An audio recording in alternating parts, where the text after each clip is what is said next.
Hi అండి. హ్యూమన్స్‌కి చిన్నప్పుడు డబ్బు పైన ఉన్న ఒపీనియన్, పెద్దయిన తర్వాత డబ్బు పైన ఉన్న ఒపీనియన్ గురించి మాట్లాడుకుందాం ఈరోజు. నేను థర్డ్ క్లాస్ అయిపోయిన తర్వాత సమ్మర్ హాలిడేస్‌లో ఐస్ క్రీమ్ బండతని దగ్గరికెళ్ళి ఐస్ క్రీమ్ ఎంత అని అడిగితే రూ. 2 అని జెప్పన్నారు.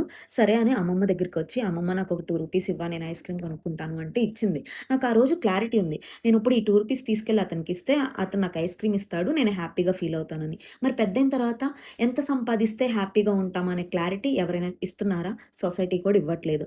ఇన్‌కేస్ మనకున్న దాంట్లో మనం హ్యాపీగా ఉంటున్నాము అంటే, ఎవరో ఒకళ్ళొచ్చి, "ఏంటి నీకు ఈ చిన్నిల్లేనా? కారు కూడా లేదా? బంగారం కూడా లేదా?" అని అంటున్నారు. వాటికి కూడా రియాక్ట్ అవ్వకుండా హ్యాపీగా బతికేస్తున్నాం అనుకుంటే, మళ్ళీ ఎవరో ఒకళ్ళొచ్చి, "ఈ చిన్నిల్లు ఏం సరిపోతదండి? ఈ స్కూటీ ఏం సరిపోతదండి? కారు కొనుక్కోండండి, బంగారం కొనుక్కోండి" అని అంటారు. అప్పుడు నిజంగా మనం ఏం ఫీల్ అవుతామంటే, ఓకే. మనం చాలా పేదరికంలో ఉన్నాం.